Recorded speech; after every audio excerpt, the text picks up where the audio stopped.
देख रहा था, हमको घेर के लाए चारों तरफ से। अरे हम कोई मोदी है क्या, योगी है क्या, कोई मिनिस्टर है क्या? कुरान और हदीस पर मबनी बातों को सुनना छोड़ दें या शोर करके दूसरे आलिम के पीछे पड़ जाएं, ये भी तकलीफ देना।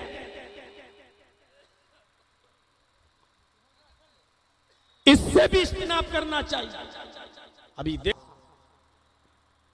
अगर ला इलाहा इल्लल्लाह पर ही बोलना शुरू करता रहूंगा तो फिर बात लंबी बढ़ जाएगी, बहुत आगे चली जाएगी। उसी पर हमें अपनी बात को ख़त्म करना पड़ेगा और हमें तीनों चीज़ें पूरी करना है आपके सामने। तो पहली चीज़ क्या है?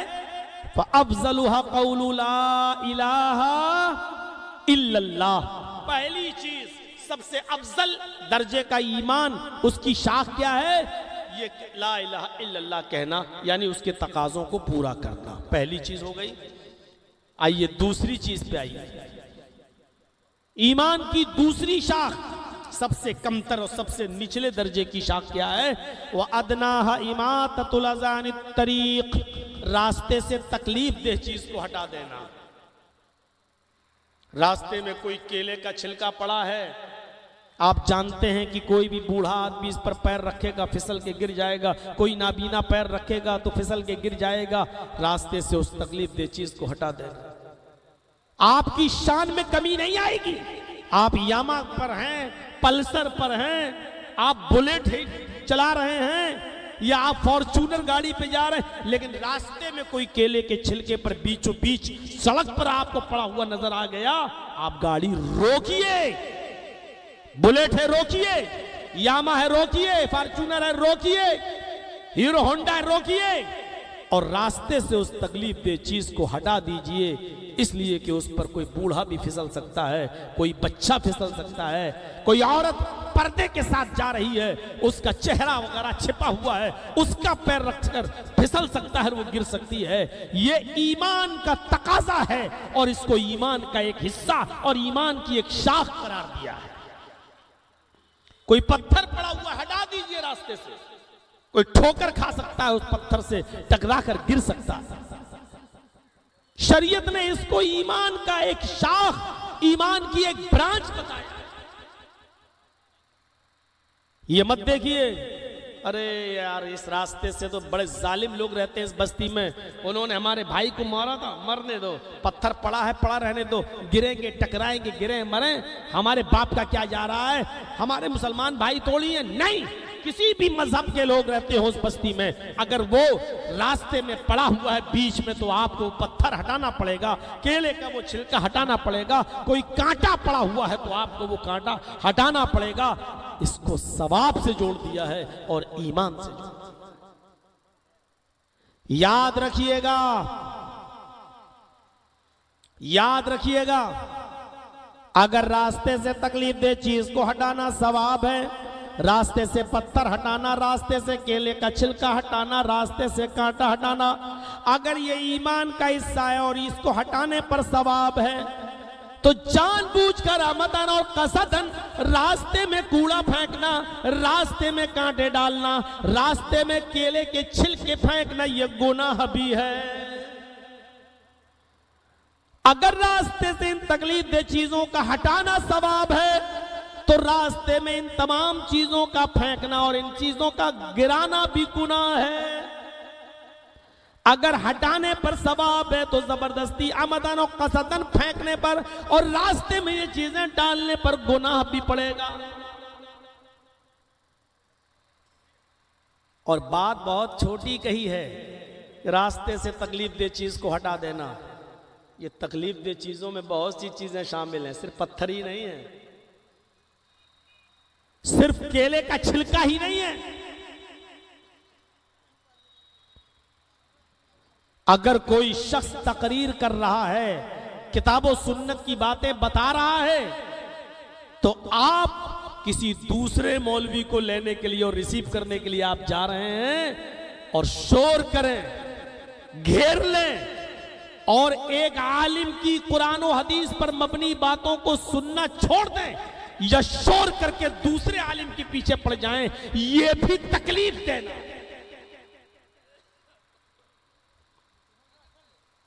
इससे भी इज्तिनाब करना चाहिए। अभी देख रहा था, हमको घेर के लाए चारों तरफ से। अरे हम कोई मोदी है क्या, योगी है क्या, कोई मिनिस्टर है क्या? अरे अल्लाह के नबी जनाब मोहम्मद रसूलुल्लाह का जो मिनिस्टरों के मिनिस्टर है,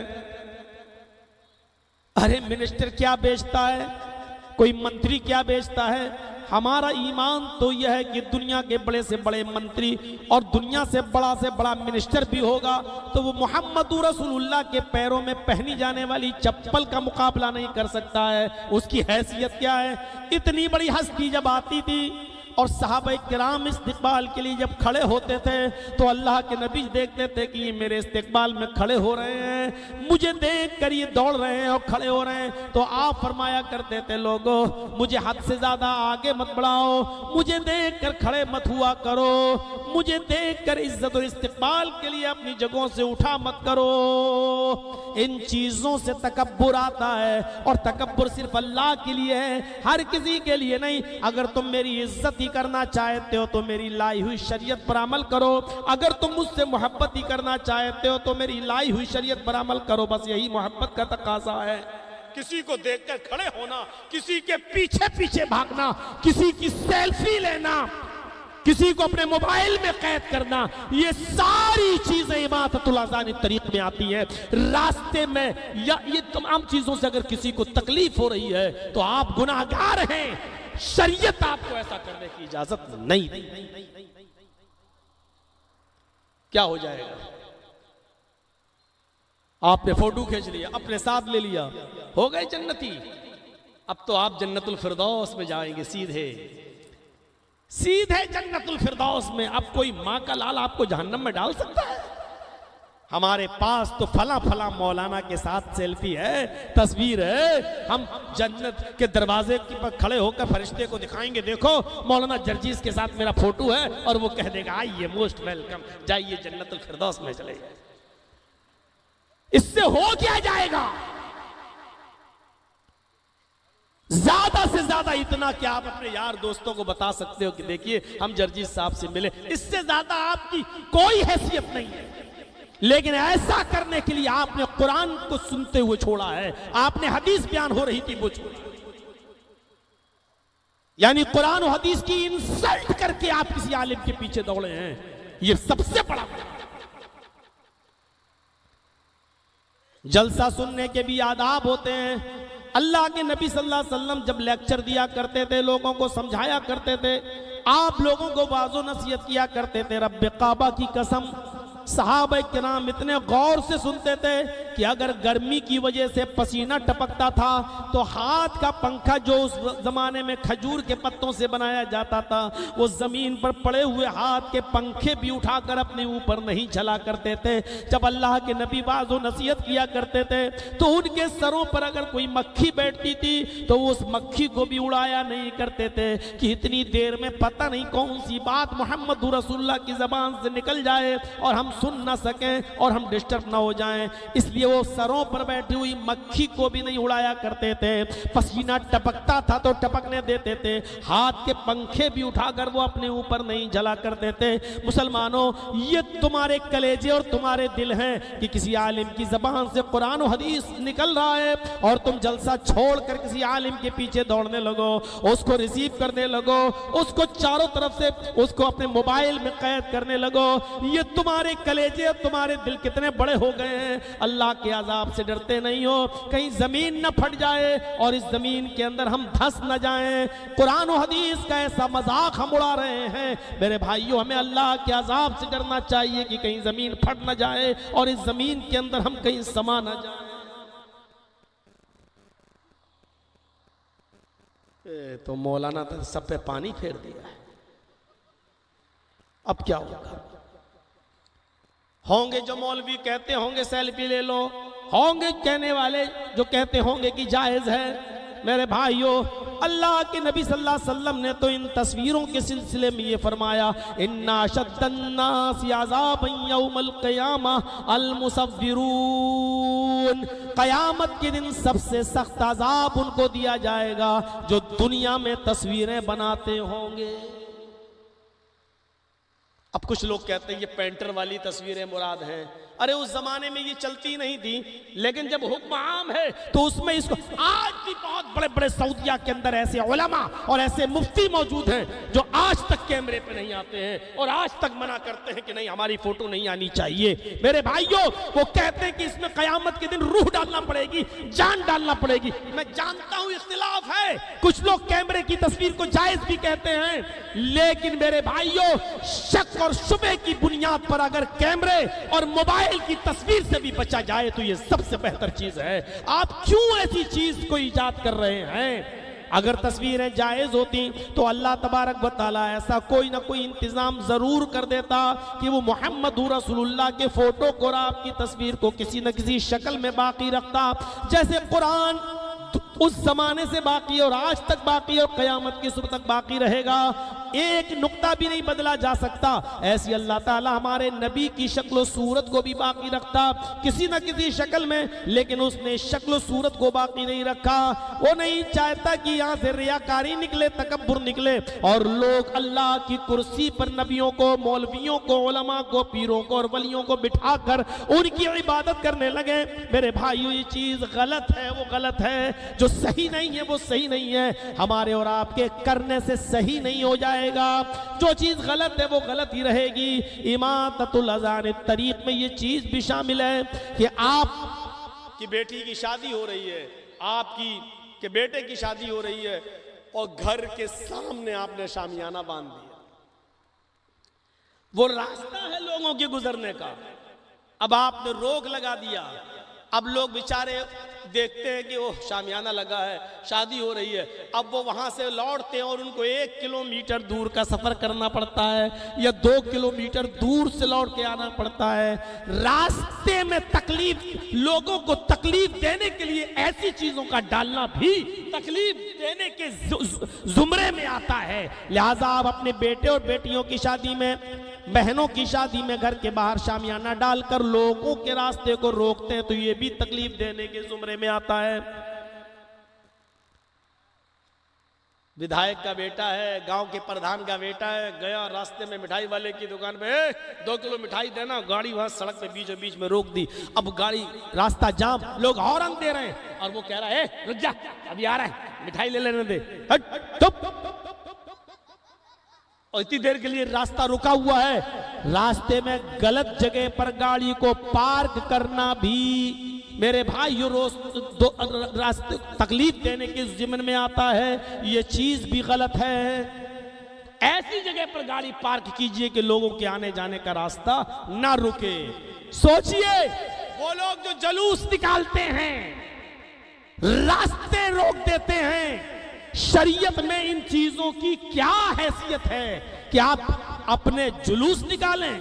कोई भी जुलूस हो, चाहे वो ईद मिलादुन नबी का जुलूस हो या वो कोई और जुलूस हो, किसी का भी हो, आप लोगों के रास्ते को नहीं रोक सकते हैं क्योंकि कोई इमरजेंसी है, कोई एम्बुलेंस पे बैठा हुआ है जिसके पास चंद लम्हे बाकी रह गए, उसको इमरजेंसी हॉस्पिटल के अंदर जाना है, लेकिन उस गाड़ी को भी लौट कर जाना पड़ रहा है।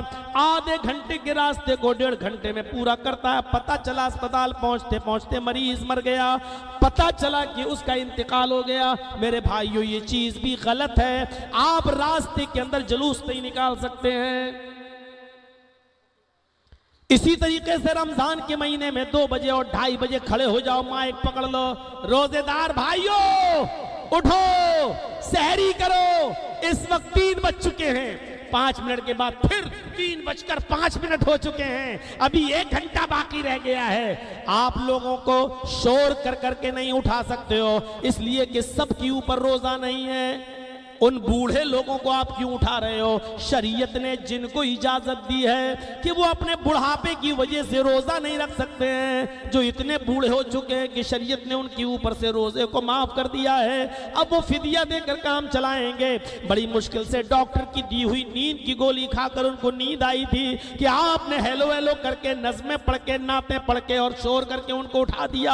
अब वो बेचारा बूढ़ा सो ही नहीं पा रहा है। उन औरतों के ऊपर भी रोजा नहीं है जो हामिला है, जिनके पेट में बच्चा है। शरीयत ने उनको इजाजत दी है कि अगर रोजा रखने से तुम्हारे पेट के बच्चे को खतरा है, अगर मर जाने का डर है, तो तुम्हारे ऊपर से रोजे की रुख्सत है। अभी रोजा तुम छोड़ सकती हो, बाद में उसकी कज़ा कर लेना। अभी शरीयत ने उन औरतों के ऊपर से भी रोजा उठा लिया है जो अपने बच्चों को दूध पिलाती हैं। शरीयत ने कह दिया है कि अगर दूध बच्चों को पिलाती हो, अगर रोजा रखने से तुम्हारे बच्चे की सेहत पर फर्क पड़ रहा है तो तुम रोजा छोड़ दो, बाद में पूरा कर लेना।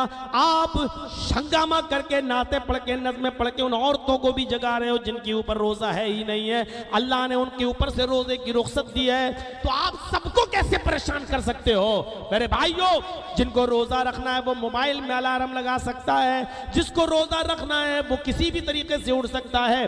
आपको किसने अधिकार दिया है कि रमजान के महीने में माइक पकड़ के शोर करें और हंगामा करें? मेरे भाइयों, ये तमाम की तमाम चीजें लोगों को तकलीफ देने के जिम्न में आती हैं और तकलीफ देने के जुमरे में आती हैं। लिहाजा इन तमाम चीजों से इस्लाम का कोई ताल्लुक नहीं है।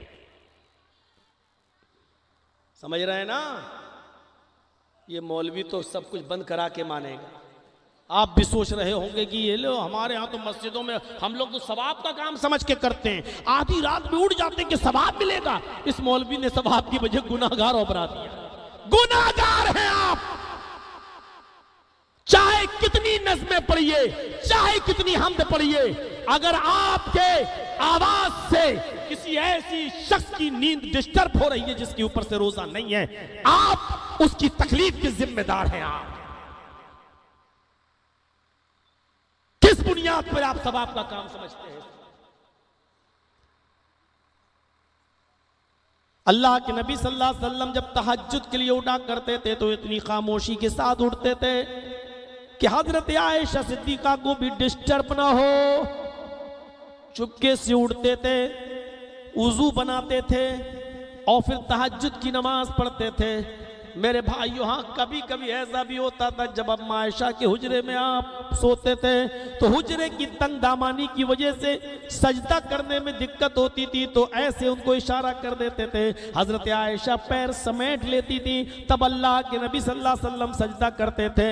मेरे भाइयों, जब तहज्जुद की नमाज फर्ज नहीं है तो हम इसके लिए क्यों किसी को डिस्टर्ब करें और क्यों इस तरीके से उठाए, उठ चल हमारे लिए वुजू का पानी भर के ला। अपनी बीवी, अरे भाई, आपको तहज्जुद की नमाज पढ़ना है, आप उठिए, पढ़िए, वुजू बनाइए, मुसल्ला लीजिए और पढ़िए, लेकिन इसके लिए आप अपने बेटों को जगाएं, अपनी बीवी को जगाएं और उनसे काम कराएं, उनकी नींद में डिस्टर्ब करें। आपको ये अथॉरिटी नहीं दी गई, आपको ये पावर नहीं दिया गया है। जरा तसव्वुर करें आप, हैं? जब शरीयत में वो चीज किसी के ऊपर से अगर रुख्सत है तो उसका आप जबरदस्ती किसी को मुकल्लफ नहीं बना सकते हैं। ये चीज गलत है।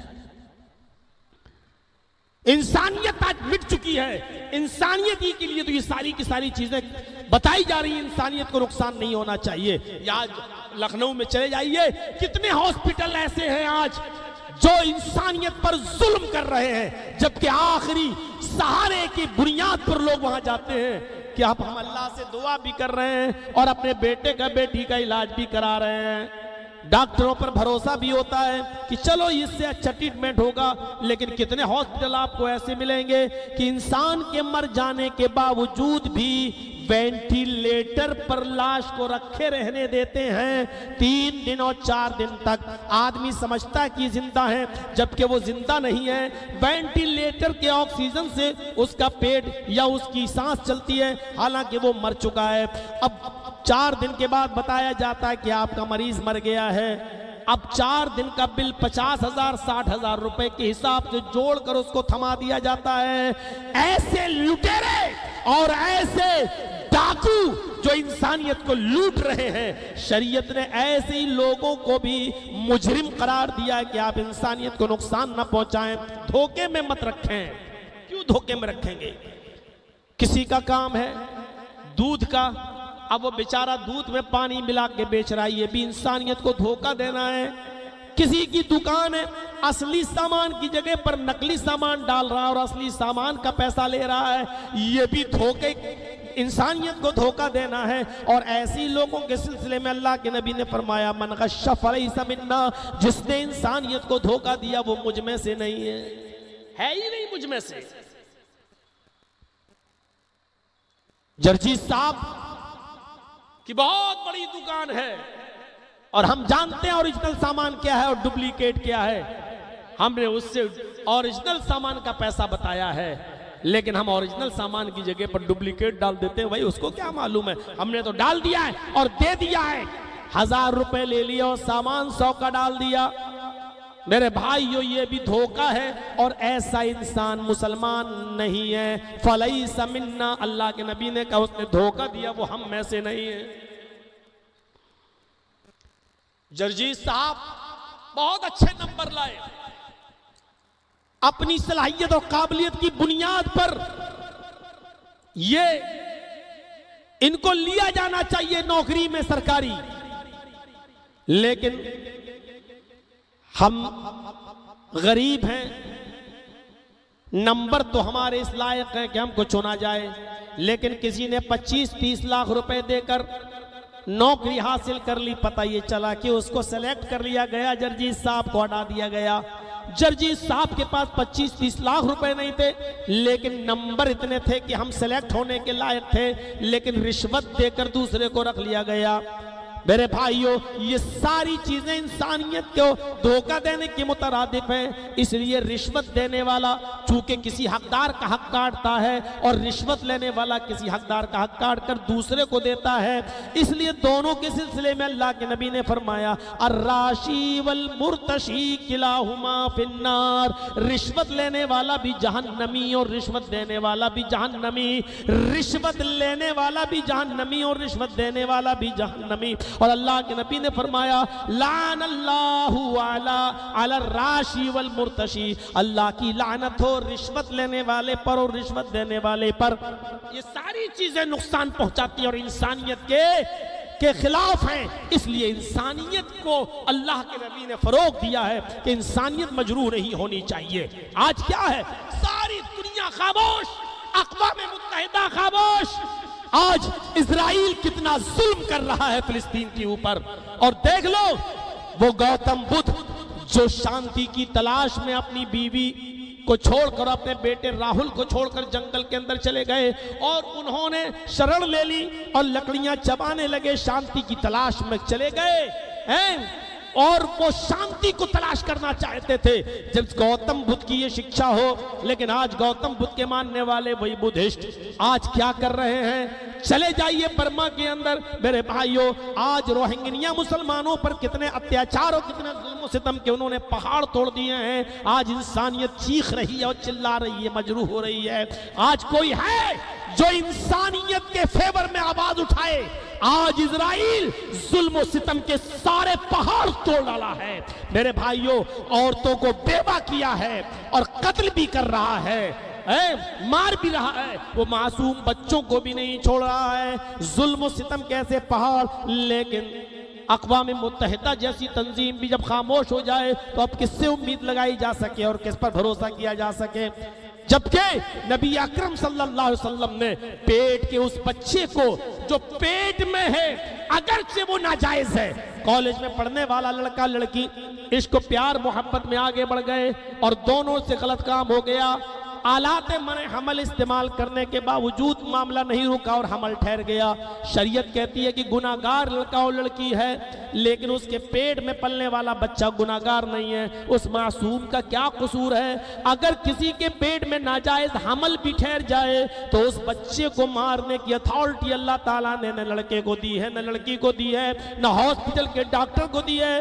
वो बच्चा अपने माँ के पेट में पूरा 9 महीना पूरा करेगा और उसके बाद बाद वो औरत वो लड़की उस बच्चे को पैदा भी करेगी। अगर माँ की पिस्तान से दूध आने लगे तो वो दूध भी पिलाएगी, और दूध पिलाने के बाद जब वो रोटी खाने लगे और दूध छोड़ दे, तब जाकर शरीयत ये कहती है कि अब उस औरत को सजा दी जाएगी। इससे पहले सजा नहीं दी जाएगी, क्योंकि एक मासूम बच्चे की जिंदगी और उसकी जिंदगी के शुरू के चंद अय्याम उस औरत के ऊपर मुनहसर हैं, लिहाजा अभी उस औरत को सजा नहीं दी जाएगी। आदमी को तो सजा दे दी जाएगी।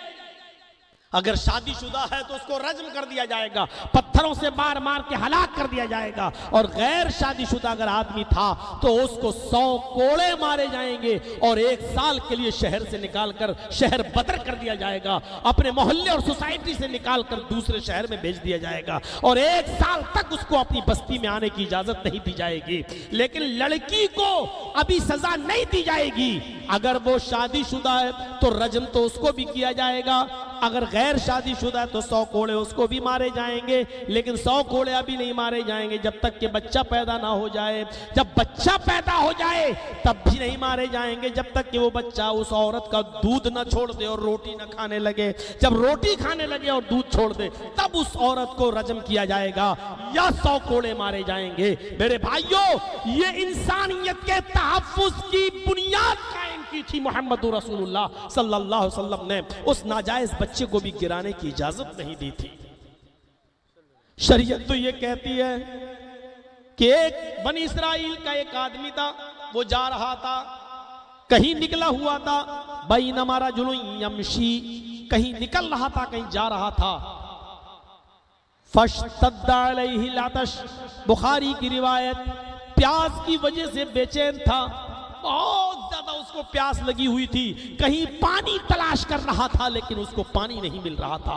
वो चलता जा रहा था, बस्ती जंगल वो निकला, प्यास की शिद्दत से मरा जा रहा था। उसकी नजर एक कुएं के ऊपर पड़ी, वो उस कुएं के अंदर उतरा। फनज़ला बीरन फशरिबा मिनहा सुम्मा खरजा फइज़ा हुवा बिकल्बिन यलहस। बुखारी की इस रिवायत पर जरा नजर डालिए, इस्लाम क्या कहता है। उसकी नजरें कुएं पर पड़ी, वो कुएं में उतरा, पानी पिया, चढ़ा, कुएं से बाहर निकला, और जैसी वो कुएं से बाहर निकला, फाइजा हुआ बिकल्बिन यलहस, उसकी नजर एक कुत्ते के ऊपर पड़ी जो हाँफ रहा है। एक कुत्ते को देखा, हाँफ रहा है, और उसकी जबान बाहर निकली हुई है कुत्ते की। इस आदमी ने उस कुत्ते को देखा, उसकी जबान को बाहर निकले हुए देखा। उस कुत्ते को देखा, उसकी जबान बाहर निकली है। इतना ही नहीं, बुखारी के अल्फाज पर गौर कीजिए, या अकुलु सरा मिनल आतश, वो कुत्ता किसी गीली जमीन को देखता, गीली जमीन को, तो उसी गीली जमीन के पास बैठ जाता और अपनी जबान से उस गीली जबान को चाटने लगता, ऐसे मिट्टी को खाता ताकि इस गीली मिट्टी से कुछ पानी निकल जाए जो हमारे हलक में चला जाए। प्यास की शिद्दत का यह आलम था उस कुत्ते का। इस आदमी ने उस कुत्ते को देखा, फकाल, तो कहने लगा, लक़द बलग़ हाज़ा मिस्लुल्लज़ी बलग़ बी, इस कुत्ते को भी वैसी प्यास लगी है जैसे मुझे लगी थी, ये कुत्ता भी वैसा ही प्यासा है जैसे मैं था, इस कुत्ते को भी वही चीज पहुंची है जो मुझे पहुंची थी। वो फिर उतरा, उसने अपना मोजा उतारा, चमड़े का मोजा था वो, उसने अपना मोजा उतारा चमड़े का, और चमड़े के मोजे को पानी से भर लिया। फमला खुफ़हू, उसने अपने चमड़े के मोजे को कुएं के पानी से भर लिया। अब कुएं से उतर तो गया, कुएं में पानी भर तो लिया, लेकिन चढ़े कैसे? एक हाथ में मोजा है पानी से भरा हुआ, एक हाथ से चढ़ नहीं सकता, एक हाथ से कुएं को कैसे पार करे, नीचे पहुंचा हुआ है। बुखारी शरीफ की हदीस के अल्फाज, सुम्मा अमसकहू बिफीही, उसने चमड़े के मोजे को जो पानी से भरा हुआ था अपने मुंह में लिया और दबाया दांतों से, ऐसे जैसे ये है ना, ऐसे दबा लिया। चमड़े के मोजे को जो पानी से भरा हुआ था उसने अपने मुंह में लेकर दबा लिया दांतों से। सुम्मा रक़िया फसक़ल कल्ब, फिर वो कुएं के ऊपर चढ़ गया, दोनों हाथों से कुएं को पार कर दिया और बाहर आने के बाद उसने कुत्ते को पानी पिला दिया। बनी इस्राइल का शख्स था, कुत्ते पर थोड़ा सा रहम कर गया, कुएं में उतर के मोजे को पानी से भर के चढ़कर पानी पिला दिया।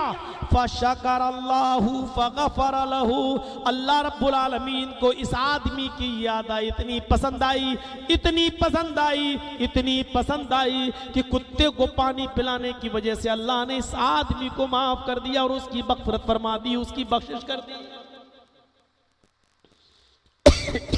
जो इस्लाम कुत्ते पर रहम करने की वजह से किसी जहन्नमी की मग़फ़िरत करके उसको जन्नती बना दे, तो गौर करो कि इंसानियत पर रहम करने का इनाम अल्लाह क्या देगा। ऐसा ही वाक़या एक फाहिशा और बदचलन औरत का भी है, जिसने अपनी ओढ़नी कुएं में डाल के प्यासे कुत्ते को पानी पिला दिया था और कुत्ते की प्यास बुझ गई थी और कुत्ता चला गया था। अल्लाह ने उस फाहिशा, उस बदचलन, उस ज़मीर फरोश, जिस्म फरोश औरत को जो पैसा लेती थी और जिस्म बेचती थी, ऐसी फाहिशा और बदचलन औरत को सिर्फ इसलिए बख्श दिया क्योंकि उस औरत ने कुत्ते को पानी पिलाया। कुत्ते पर रहम करने की वजह से अल्लाह ने उसकी मग़फ़िरत फरमा दी। गौर करो, जो इस्लाम कुत्ते पर रहम करने का सिला ये देता हो, तो इंसानियत पर रहम और करम करने का सिला इस्लाम में क्या हो। है कोई मीडिया वाला जो छापे, है कोई पालतू हड्डियों पे पलने वाले वो कुत्ते जो लिखे और छापे अपने मीडिया पर दिखाएं, सोशल मीडिया नहीं, अपने उस मीडिया पे छापे। अगर किसी की डाली हुई हड्डियों के खाने की नमक हरामी का पला हुआ जिस्म उनके पास न हो तो छापो। ये इस्लाम है इंसानियत का वो अलमबरदार, जो प्यासे कुत्ते पर रहम करने वाले एक तबाइफ और एक बदचलन औरत को जन्नत की खुशखबरी सुनाता है। इंसानियत के साथ रहम करने का इनाम क्या देता होगा, नहीं लिखोगे तुम, क्योंकि तुम्हें तो हिंदू मुस्लिम इसी का तुम्हें पैसा मिलता है। और कोई चौकीदार है जो तुम्हारे सामने सड़ी हुई हड्डियां डालता है और उन्हीं हड्डियों को खा खाकर तुम्हारा जिस्म हराम का हो चुका है, तुम हराम खोर हो चुके हो, इसलिए सच्चाई से पर्दा उठा रहे हो और हकीकत तुम नहीं लिख सकते हो। मुझे मालूम है न तलवार तुमसे चलेगी न उठेगा खंजर, ये बाजू हमारे आजमाए हुए हैं, नहीं लिख सकते हो। बल्कि हमारी इसी तकरीर को काट कर दिखाया जाएगा, मौलवी जर्जीस ने दिया भड़काऊ बयान। यही कुत्तों की पहचान होती है। इतना हिस्सा काट दिया जाएगा, मौलवी जर्जीस ने दिया भड़काऊ बयान, ये दिखाया जाएगा। तो मेरे भाइयों, दूसरी चीज भी हो गई इमाततुल अज़ानित तरीक, रास्ते से तकलीफ दे चीज को हटा देना। ये ईमान का एक शाख है, ईमान की अदना और निचली दर्जे की शाख है। बीच वाली शाख लास्ट में जो अल्लाह के नबी ने बताया है उस पर भी जरा गौर कर लें। वल हयाउ शुअबतुम मिनल ईमान, हया भी ईमान का एक शोबा है, हया भी ईमान की एक ब्रांच है। हया बहुत सुंदर, हया के ताल्लुक से इतना बता दिया जाए, बस इतना कि अल्लाह के नबी सल्लल्लाहु अलैहि वसल्लम ने फरमाया, इज़ा लम तस्तही फफ़अल मा शि'ता, अगर तेरे अंदर शर्मो हया नहीं, इज़ा लम तस्तही, अगर तेरे अंदर हया नहीं है, अगर हया तेरे अंदर से निकाल ली जाए, अगर शर्मो हया तेरे अंदर से छीन ली जाए, फफ़अल मा शि'ता, तो जो तेरा दिल चाहे वो करे, जो तेरे दिल में आए वो करे। मतलब जब शर्मो हया ही नहीं रही तो फिर जो मर्जी आएगी वो करोगे, जो दिल में आएगा वो करोगे। अभी मौलाना जर्जीस के दिल से शर्मो हया निकाल दी जाए तो यही कपड़े उतार के फाड़ के फेंक देंगे और नंगे हो जाएंगे। क्यों? शर्मो हया नहीं रही तो जो दिल चाहेगा वो होगा। शर्मो हया नहीं तो जो मन में आएगा वो करे। कल तक हमारी माँ, हमारी बहन और हमारी बेटियों के खूबसूरत चेहरों को आसमान की निगाहों ने भी नहीं देखा था, लेकिन आज शर्म हया उनके अंदर से निकाल ली गई। इसलिए जो चाहे इनका घुटना देख ले, जो चाहे इनके बाजू देख ले, जो चाहे इनका मेकअप देख ले, जो चाहे इनके बाल देख ले, जो चाहे वो इनके चलने और इनके घूमने और इनके फिरने की स्टाइल को देख ले। क्यों? क्योंकि शर्म और हया जब निकाल ली जाती है तो जो मन में आए वो करो। मेरे भाइयों, कल तक आसमान भी तरसता था हमारी मां बहन बेटियों के हसीन चेहरों को देखने के लिए, लेकिन आज नीचे से नीचे कौम का आदमी, बद से बदतर दर्जे का गिरा हुआ इंसान और एक मामूली रिक्शा चलाने वाला भी अपने रिक्शे पर चलाते हुए स्कर्ट पहनी हुई लड़की का घुटना देख ले, उसकी रान देख ले, उसके सीने पर भी नजर डाल ले। आज इन लड़कियों ने अपने आप को इतना फ्री कर लिया है कि आज मामूली से मामूली शख्स भी इनका जिस्म देख सकता है। इनकी अब कोई कदर नहीं रह गई है, इनके जिस्मों की अब कोई कीमत नहीं रह गई है। जो चाहे इन पर नजर डाल के देख ले। मेरे भाइयों, जो बाप जितना अमीर है, जो बाप जितना अमीर है, उस बाप की बेटी के जिस्म पर उतना ही कम कपड़ा आप देखोगे। बल्कि मैं इसको यूं कह दूं कि रास्ते में गुजरने वाली जिस लड़की के जिस्म पर जितना कम कपड़ा आपकी नजर के सामने से आए, समझ लेना कि उतने ही अमीर बाप की बेटी है। शर्मो हया निकल गई तो सब कुछ खत्म। मेरी माँ और बहनों, शर्म हया सिर्फ मर्दों ही के लिए नहीं है, शर्म हया का ताल्लुक तो मर्दों से भी है, सिर्फ औरतों ही के लिए नहीं है।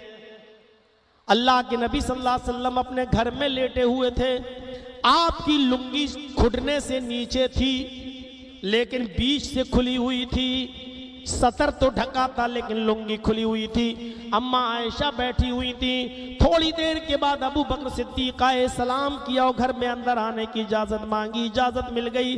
अल्लाह के नबी के पास बैठे रहे, अल्लाह के नबी नहीं उठे और आप लेट कर अबू बकर से बातें करते रहे।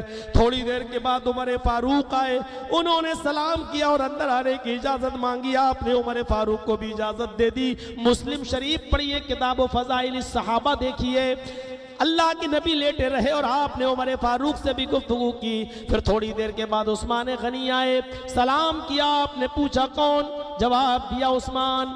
क्या मैं अंदर आ सकता हूं? आपने कहा रुक जाओ।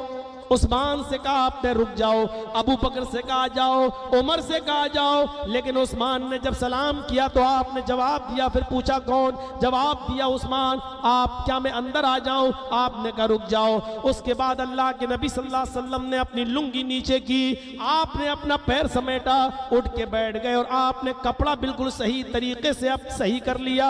उसके बाद कहा उस्मान आ जाओ। फिर उस्मान गनी आए।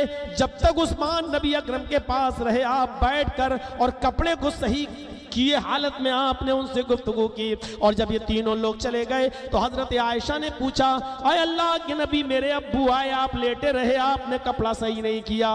उमर आए, आप लेटे रहे और आपने कपड़ा सही नहीं किया। उस्मान आए, आपने उनको दरवाजे के बाहर खड़ा कर दिया, आप सिमट गए, आपने कपड़ा दुरुस्त फरमाया और बैठ गए। उसके बाद आपने उस्मान को अंदर आने की इजाजत मांग दी। और जब उस्मान भी आए, आखिर वजह क्या है? मेरे अब्बू से आपने लेटे लेटे बात की, उमर से लेटे लेटे बात की, और उस्मान आए तो आपने अपना कुर्ता भी नीचे किया, लुंगी भी नीचे की, आप सिमट गए और आप उठ के बैठ गए और आपने अपना कपड़ा भी संभाला। फरमाया, आयशा तुम्हें नहीं मालूम उस्मान कौन सी हस्ती है, तुम्हें नहीं मालूम उस्मान की शख्सियत क्या है। अरे उस्मान जब घर से निकलता है तो उस्मान को देखकर आसमान के फरिश्ते भी हया करते हैं, उस्मान को देखकर आसमान के फरिश्ते भी शर्मा जाते हैं, उस्मान से आसमान के फरिश्ते भी हया करते हैं। तो फिर मैं उस्मान से हया क्यों ना करूं? मेरे भाइयों, हया का ताल्लुक सिर्फ औरतों ही को नहीं है, मर्दों को भी है। अपना कपड़ा सही रखें, अपने सतर को छिपाए रखें, अंडरवियर ना पहने, लंगोट पहन के ना घूमे, बल्कि नाप से लेकर घुटने तक का सतर ये मर्द का, मर्द से भी छिपना चाहिए, और नाप से लेकर घुटने तक का सतर ये औरत का, औरत से भी छिपना चाहिए। अल्लाह के नबी सल्लल्लाहु अलैहि वसल्लम ने फरमाया, आयशा, उस्मान वो शख्सियत है कि जिसको देखकर आसमान के फरिश्ते भी हया करते हैं, तो फिर मैं क्यों नहीं करूं? हया का ताल्लुक मर्दों से है। जब मर्दों को हया है तो फिर औरतों को हया क्यों नहीं होनी चाहिए? उठते बैठते, लेटते, सोते, चलते, जागते खाते पीते बोलने में आवाज में हर तरीके से औरतों की शर्म हया काफी अहमियत रखती है। उनको तो और ज्यादा शर्माना चाहिए और ज्यादा हया करना चाहिए। एक मसला याद रखना, ये औरतों की हया ही के ताल्लुक से बात कह रहा हूं मैं, गौर से सुनना। औरत को मस्जिद में नमाज पढ़ने आने की इजाजत है। अल्लाह के नबी सल्लल्लाहु अलैहि वसल्लम ने फरमाया ला तमनऊ इमा अल्लाह युसल्लीना फिल मस्जिद, अगर कोई औरत मस्जिद में नमाज पढ़ने के लिए आना चाहे तो तुम मत रोको, आ रही है तो आने दो, इजाजत है। औरत जब चाहे मस्जिद में नमाज पढ़ने आ सकती है, कोई रोके नहीं, न शौहर न बाप, इजाजत है। लेकिन इसके बावजूद अल्लाह के नबी सल्लल्लाहु अलैहि वसल्लम ने क्या फरमाया, मेरी माँ बहनों सुनो सुनो, अभी जलसे में सुन रही हो ना, कल शादी में चली जाओगी साड़ी पहनकर, ऊंची एड़ी की चप्पल पहन के टिक टिक टिक टिक टिक टिक करते हुए, और जाओगी किस तरीके से, इधर तुम्हारी चप्पल की एड़ियां बोलेंगी टक टक टक टक, उधर नौजवानों के दिल धड़केंगे धक धक धक धक। क्या हालत होगी तुम्हारी शादियों में, किस तरीके से एंट्री होती है, और तुम्हारे ड्रेस क्या।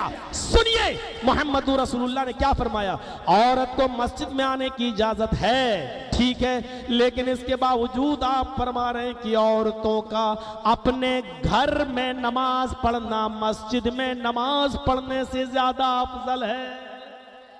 देख रहे हैं आप,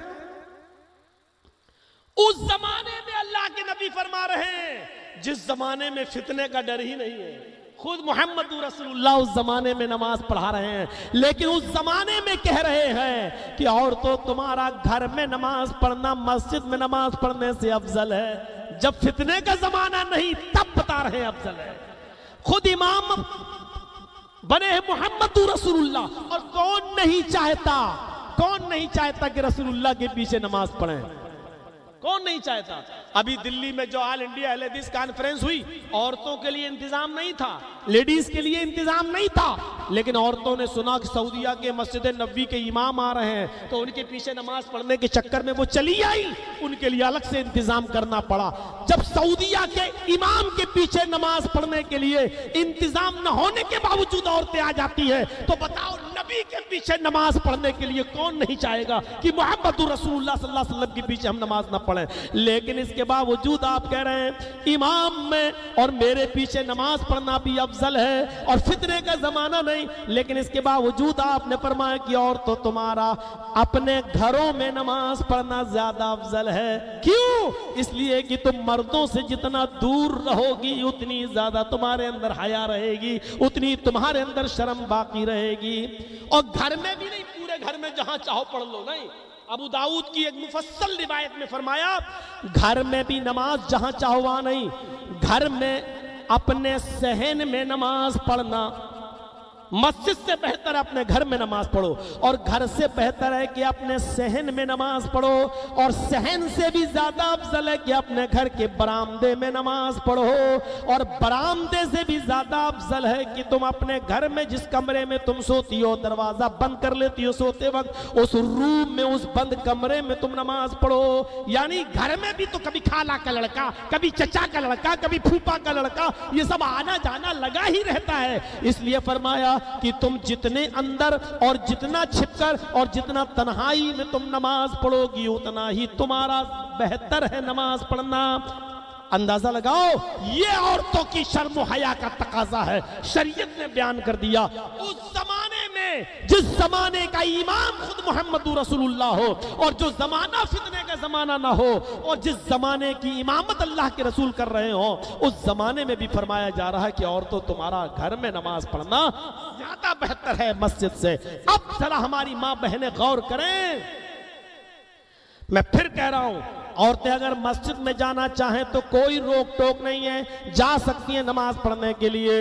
हाँ, लेकिन मेरी माँ और बहनों सुनो, अब तुम मस्जिद में आ गई हो, चलो घर में नहीं मस्जिद में पढ़ना चाहती हो, तुम्हारा रास्ता अलग है, आने का अलग है, जाने का अलग है, तुम्हारा वुजू खाना अलग है, ठीक है तुमने नमाज पढ़ ली। हाँ, बहुत सी जगहों पर इंतजाम है, मना करने के बावजूद भी वहां नमाज पढ़ी जा रही है। दिल्ली की जामा मस्जिद में देख लो मेरे भाई, जो लोग औरतों को मस्जिद में नमाज पढ़ने से मना करते हैं लेकिन अपनी मस्जिद में नहीं रोक पा रहे हैं, वहां भी औरतें मस्जिद में नमाज पढ़ने आती हैं, आ रही हैं, ठीक है। अब आ ही गई है औरतें मस्जिद में नमाज पढ़ने के लिए, तो सुन लो मेरी बहनों, अल्लाह के नबी सल्लल्लाहु अलैहि वसल्लम ने क्या फरमाया है, मर्दों के लिए हुक्म दिया है, मर्दों के लिए हुक्म दिया है कि खैरु सुफूफिर रिजाली अव्वलुहा व शर्रुहा आखिरुहा, मर्दों की सबसे बेहतरीन सफ अगली सफ है, मर्दों की सबसे अफजल सफ अगली सफ है। एक हदीस में आता है अल्लाह के नबी ने फरमाया, अगर मर्दों को यह पता चल जाए कि अगली सफ में नमाज पढ़ने का सवाब कितना है, अगर लोगों को यह पता चल जाए कि सबसे ज्यादा अगली सफ में नमाज पढ़ने का सवाब क्या है, अगर लोगों को यह मालूम हो जाए तो लोग अगली सफ के लिए लड़ने लगेंगे, झगड़ने लगेंगे, छुरियां निकाल लेंगे, तलवारें निकाल लेंगे, एक दूसरे की गर्दनें मारने लगेंगे कि मैं अगली सफ में नमाज पढ़ने जाऊंगा। एक हदीस में आता है कि कुरानदाजी की नौबत आ जाएगी, वो कहेगा मैं नहीं, चलो पर्चियां फेंक लो, फिर कुरानदाजी होगी, पर्चियां डाली जाएंगी, जिसका नाम आएगा वो आगे जाएगा। इससे पता चलता है कि अगली सफ में नमाज पढ़ने का सवाब कितना है। लेकिन अल्लाह के नबी फरमाते हैं अगली सफ में नमाज पढ़ने का सवाब इतना ज्यादा है, लेकिन ये मर्दों के लिए है, ये मर्दों के लिए खैरु सुफूफिन निसाई आखिरुहा व शर्रुहा वलुहा, लेकिन औरतों के लिए सबसे अफजल और सबसे बेहतर सफ वो है जो सबसे पिछली सफ है, सबसे पीछे वाली सफ है, और औरतों की सबसे बुरी सफ वो है जो सबसे आगे वाली सफ है। क्योंकि औरतें सफ में जितना आगे रहेंगी मर्द से उतना करीब रहेगी, और औरत सबसे ज्यादा पीछे जिस सफ में रहेगी वो मर्दों से उतना ज्यादा दूर रहेगी। जर्जी साहब नमाज पढ़ा रहे हैं, मेरे पीछे 5-5 सफ़े मर्दों की लगी हैं, ये तो हो गई मर्दों की। अब पर्दा पड़ा है, अब औरतों की सफ़े हैं। गौर करो, पर्दा पड़ा है, फिर औरतों की सफ़े, और इन सफ़ों में 5 सफ़े औरतों की भी हैं। तो मर्द की अफजल सफ़ वो है जो अगली है, और औरत की अफजल सफ़ वो है जो सबसे पिछली है, क्योंकि जो सबसे पिछली सफ़ है वो मर्दों से उतनी ही ज्यादा दूर है। तो जो औरत मर्द से जितना ज्यादा दूर रहेगी वो उतना ही ज्यादा बाशरम और बाहया कहलाएगी, जो औरत मर्द से जितना ज्यादा करीब रहेगी वो इतनी ही बड़ी बेशरम और उतनी ही बड़ी बेहया कहलाएगी। शरीयत ने ये मुतय्यन कर दिया है। अब कहिए शादियों में करोगे बफे सिस्टम, खड़े होके खिलाने वाला सिस्टम? मर्द औरतें दोनों एक ही जगह पर खा रहे हैं, खड़े होकर, इसका नाम है बफे सिस्टम। अरे जिसका नाम होना चाहिए था सुअर सिस्टम, गधा सिस्टम है, कुत्ता सिस्टम, उसका नाम रखा बफे सिस्टम। और खाने वालों को भी शर्म हया नहीं आती, खड़े होकर खा रहे हैं और कह रहे बफे सिस्टम। अबे काय का बफे सिस्टम, ये तो सुअर सिस्टम है। मैं सुअर बोलूंगा, खिंजीर नहीं बोलूंगा, ताकि उन लोगों के मुंह पे थप्पड़ लगे जो कहते हैं सुअर कहने से 40 दिन तक जबान गंदी रहती है। मैं तेरे बाप का फतवा कहां से लाया सुअर कहने से जबान गंदी रहती है? अरे उर्दू में सुअर ही बोला जाता है, अरबी लफ्ज है खिंजीर, इंग्लिश लफ्ज है पिग, उर्दू में सुअर ही बोला जाता है। और मैं उर्दू में तकरीर कर रहा हूं इसलिए सुअर ही बोलूंगा। वो तेरे बाप का फतवा होगा सुअर कहे तो 40 दिन तक जबान गंदी रहेगी। मेरे भाइयों, जिसका नाम होना चाहिए था गधा सिस्टम, कुत्ता सिस्टम, सुअर सिस्टम, उसका नाम रखा बफे सिस्टम। मर्द औरतें दोनों एक दूसरे के करीब। अंदाजा, नमाज की हालत में पर्दा होने के बावजूद मर्दों का रास्ता अलग, औरतों का रास्ता अलग, इसके बावजूद औरतों की पिछली सफ को अफजल करार दिया है। यह है शर्म हया। एक और तरीके से समझा दूं आपको, औरतों की शर्म हया का तकाजा क्या है। निकाह होता है ना, निकाह, जब किसी कुंवारी लड़की का निकाह होता है, बारात आ जाती है, हालांकि बारात वरात होना नहीं चाहिए, लेकिन चलो जब आ गई तो मर्द का लड़के का निकाह होने से पहले लड़की से इजाजत लेने जाते हैं। एक वकील होता है और 2 गवाह होते हैं। तो वकील साहब भी जाते हैं और गवाह भी जाता है, और वहां लड़की से कहता है, बेटी फला फला लड़के के साथ इतने इतने रुपए मेहर के बस तुम्हारा निकाह किया जा रहा है, क्या तुम्हें वो लड़का कबूल है? अब वो बेचारी खामोश बैठी है, शर्म की वजह से बोलती नहीं है। यही शर्म है और लड़की की, बोलती नहीं है शर्म की वजह से। तो उसकी सहेलियां उसको ऐसे मारती, कौन ही कह दे हाँ कबूल है, कहते हाँ कबूल है। तो लड़कियों के ज्यादा कहने पर फिर वो बड़ी मुश्किल से बोलती हाँ कबूल है। और ये बुढ़ा और 2 गवाहों को लेके गया, जब तक कहलवा नहीं लेता तब तक आता नहीं। अब वहां बैठे हैं काजी साहब, निकाह पढ़ाने वाले लड़के का। हाँ साहब, लड़की ने इजाजत दे दी, क्या उसने कबूल कर लिया कि हाँ। अब गवाहों से पूछता है, तुमने सुना? उसने जो कहा कि मुझे कबूल है, तुमने सुना? अब ये दोनों गवाह कहते हैं हाँ हमने सुना। तब निकाह पढ़ाता है। शरीयत में इसकी कोई हैसियत ही नहीं। जब रिश्ता तय हो रहा था उसी वक्त लड़की के वली को, बाप को, चचा को, भाई को, उसी वक्त पूछना चाहिए था लड़की से, बेटी फला फला जगह से रिश्ता आया है, मुझे पसंद है, मैं फला जगह तुम्हारा निकाह करना चाहता हूं, तुम्हें वो लड़का पसंद है?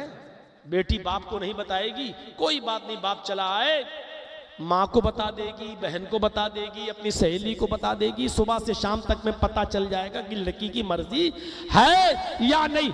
यही इजाजत है बस। जिस दिन निकाह हो रहा है उस दिन न वकील को जाना है न गवाह को जाना है। उस दिन इजाजत लेने का कोई मायार ही नहीं है।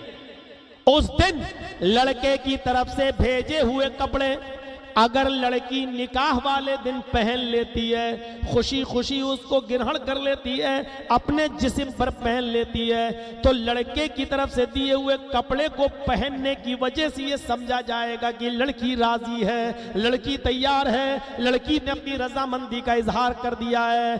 अरे उसकी शर्म हया के पेश नजर उससे जबरदस्ती क्यों कहलवाते हो कबूल है?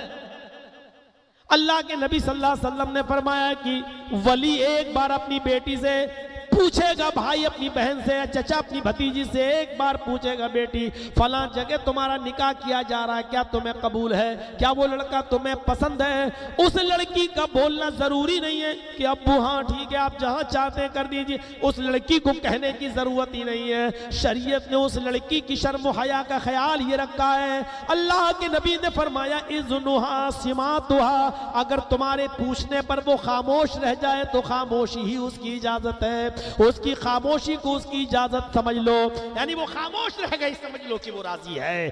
शरीयत ने ऐसे मौके पर भी लड़की की शर्म हया का ख्याल रखा है कि मत कहलवाओ उसकी जबान से कि हाँ कबूल।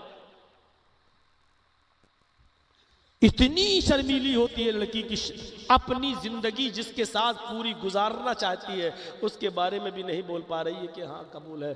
और शरीयत ने कहा मत कहलवाओ, खामोशी ही उसकी इजाजत है। इतना ख्याल रखा है लड़की की शर्म हया का।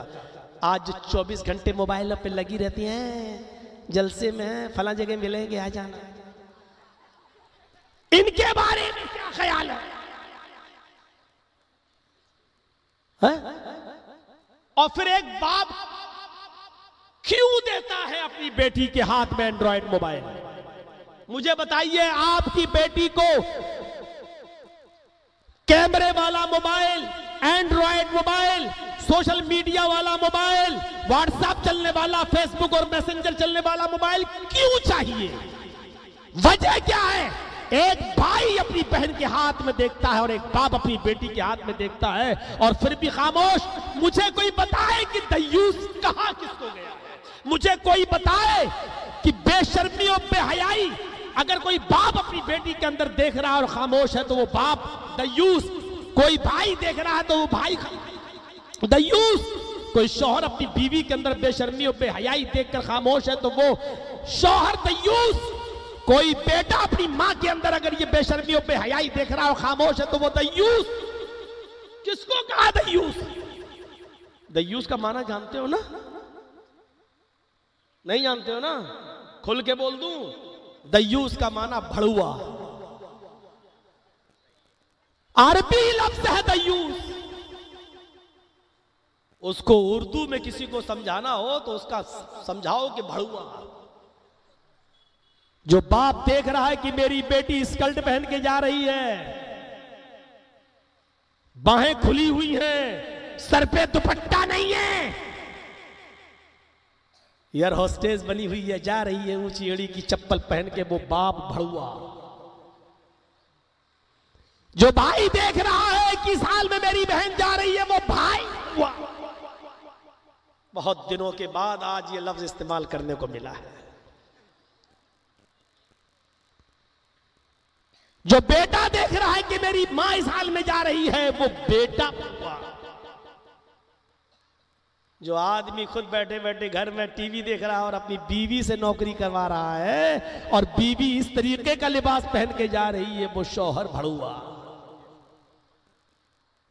हमने तो कह दिया जो कहना था। यही तो कह सकते हैं, बाहर थोड़ी कह सकते, पिटना थोड़ी है मुझे। यही तो वो जगह है जिस पर बोलने की अथॉरिटी तुमने और तुम्हारे बाप ने नहीं दी है, मोहम्मदुर रसूलुल्लाह ने दी है। यही तो हम अपनी आजादी का पूरा फायदा उठाते हैं। यहां से जाने के बाद तो हमें गालियां सुनना पड़ेंगे, सुन लेंगे हम। पूरे महीने तुम्हारी गालियां सुनेंगे, पूरे साल, लेकिन ये 1.5 घंटा तुम्हें मेरी सुनना पड़ेगी। मेरे भाइयों, यहां से अंदाजा लगाइए, अल्लाह के नबी सल्लल्लाहु अलैहि वसल्लम ने फरमाया कि इज़्नुहा सिमातुहा, औरत की, लड़की की खामोशी उसकी इजाजत है, मत जबरदस्ती कहलवाओ। ये शर्म हया है। कितनी होती है लड़की की शर्म हया कि वो बेचारी शर्म हया से कह भी नहीं पा रही है। तो आपने फरमाया मत कहलवाओ, उसकी खामोशी उसकी इजाजत। एक सहाबिया मैदान जंग में उनका बेटा लड़ रहा है। अबू दाऊद किताबुल जिहाद की रिवायत। उस सहाबिया का नाम है उम्मे खल्लाद। उसका बेटा मैदान जंग में लड़ते लड़ते शहीद हो गया, कत्ल कर दिया गया। औरत को पता चला कि मेरा बेटा मैदान जंग में कत्ल कर दिया गया। अपने बेटे की लाश देखने के लिए बेचैन हो गई। घर से निकली, चेहरा छिपाया, हाथों में पर्दा, पैरों में पर्दा, ढीली डाली चादर ओढ़ी, सिर्फ एक आंख उसकी खुली हुई है और पूरा का पूरा जिस्म ढका हुआ है। इस हाल में मैदान जंग में जाती है, लोगों से कहती है कि मेरा बेटा कहाँ है। का कौन? का मैं उम्मे खल्लाद हूं, खल्लाद की माँ। मैंने सुना है मेरा बेटा मैदान जंग में शहीद हो गया।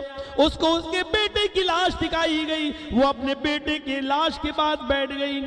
लोगों ने उससे, सहाबा ने कहा, माँ तुमने अपने बेटे की मौत की खबर सुनी और उसके बावजूद तुम इतने पर्दे में आई हो।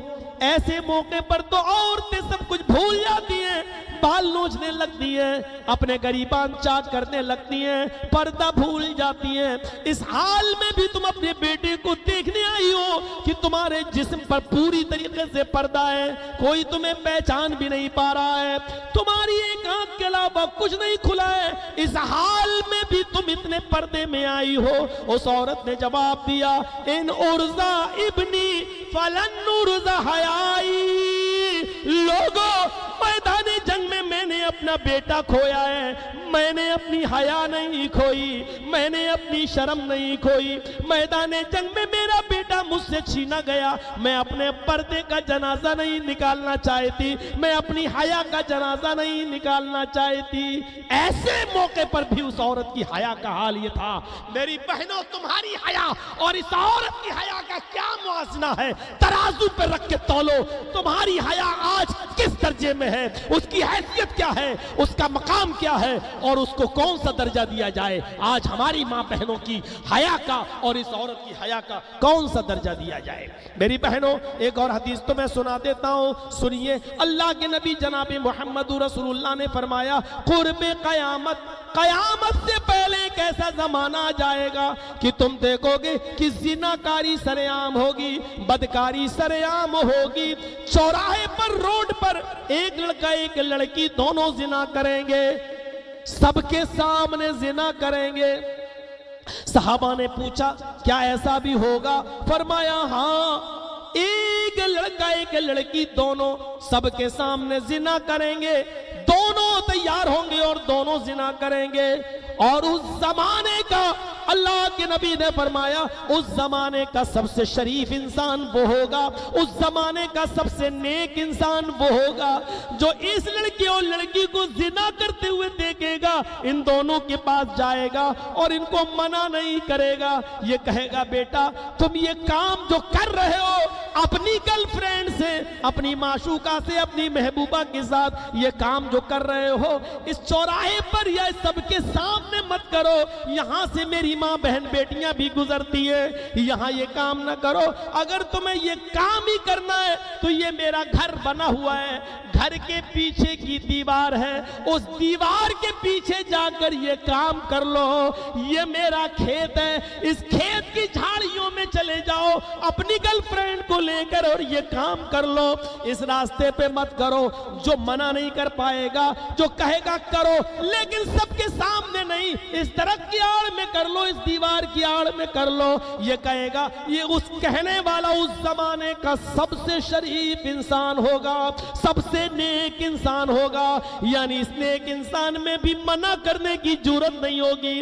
आज वेस्टर्न कल्चर ने, पश्चिमी सभ्यता ने, मगरिबी तहजीब ने आज इतना तो बेशरम बना ही दिया है कि लड़का और लड़की हाथ में हाथ डालकर घूम रहे हैं। जाओ गोमती नगर का मुआयना कर लो, जनेश्वर पार्क का मुआयना कर लो, और जाओ आप किसी भी घूमने की और पब्लिक प्लेस पर जाकर इन चीजों को देख लो। पार्कों में मुंह से मुंह लगाए बैठे हुए ऐसे बैठेंगे जैसे कुत्ता कुतिया दोनों सड़कों पर बैठे हुए हैं और एक दूसरे से लुत्फानंदोज हो रहे हैं। जब शर्म हया निकल जाएगी तो इंसान जानवर बन जाएगा, और आज जानवरियत आ चुकी है। इससे भी ज्यादा खुला हुआ और गंदा और बेहुदा मजाक देखना है तो आप गोवा चले जाओ, वहां लड़के और लड़की के जिस्म के ऊपर से कपड़े भी उतर चुके हैं और दोनों इसी पॉइंट पर बिल्कुल नंगे और बरहाना नजर आएंगे। इससे भी ज्यादा खुला हुआ मिजाज देखना हो तो पेरिस की सरजमीन पर चले जाओ, जहां लड़कियां बिल्कुल नंगी होकर होटलों में काम करती हैं, एयर होस्टेस बिल्कुल नंगी होकर काम करती हैं, जहां बिल्कुल ऑफिसों में न मर्दों को कपड़ा पहन कर आने की अनुमति है, न लड़कियों को कपड़ा पहनने की इजाजत है, जहां लड़के और लड़कियां ऑफिस में और अपने अपने कामों में बिल्कुल नंगे और बरहना होकर काम कर रहे हैं। मेरे भाइयों, ये सूरत हाल तो पैदा हो ही चुकी है, बस इतना बाकी रह गया है कि कोई सड़क पर करता हुआ नजर आए तो ये कह दिया जाए कि भाई ये काम यहां मत करो, इस दरख्त के पीछे कर लो, या इस घर के पीछे चले जाओ वहां ये काम कर लो, या इस खेत में जाकर ये काम कर लो। यानी शर्म हया का जनाजा निकल चुका होगा और वेस्टर्न कल्चर में आज ये जमाना आ चुका है। मेरे भाइयों, ये चीज अब पैदा हो चुकी है। आप जाइए और देख लीजिए क्या क्या आज ओरियानियत के बाजार गर्म है और हर जगह आपको बेशर्मी और बेहयाई नजर आएगी। बहुत कोशिश करने के बाद ये 1.25 घंटा मैंने आपके सामने खिताब किया है। कल मेरा बनारस में खिताब था, आज यहाँ खिताब है। मैं 3 बजे पहुंचा हूं और फिर यहां के लिए निकल गया हूं और आज तो ऐसा लग रहा था जैसे प्लेटलेट भी कम है और मैंने 2 मरतबा डोलो भी खाई है। कल सोचा था कि ब्लड भी जांच करा लें, क्या मसला है, लेकिन मेरे भाइयों, आप लोगों की मोहब्बत देखकर 1.25 घंटा हमने आपके सामने खिताब किया है। अब मेरी हिम्मत जवाब दे चुकी है। जाते जाते आपसे फिर ये कहूंगा कि मुझे पीर मत बनाइएगा, मुझे सरदार मत बनाइएगा। अभी मैं यहां से निकलूंगा तो सेल्फी लेने की कोशिश मत कीजिएगा।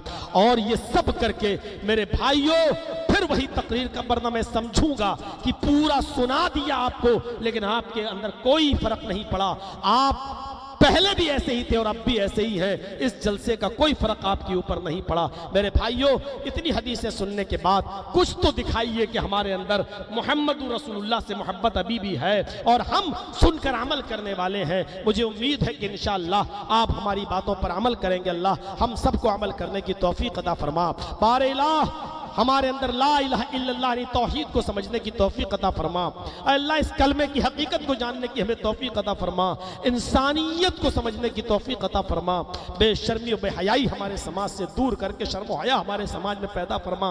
इलाहुल आलमीन, जब तक तू हमें जिंदा रख, इस्लाम पे जिंदा रखना, और जब हमारा खात्मा हो तो ईमान पर हमारा खात्मा फरमाना। वमा अलैना इल्लल बलागुल मुबीन व आखिरु दअवाना अल्हम्दुलिल्लाहि रब्बिल आलमीन। अस्सलामु अलैकुम व रहमतुल्लाहि व बरकातुहू।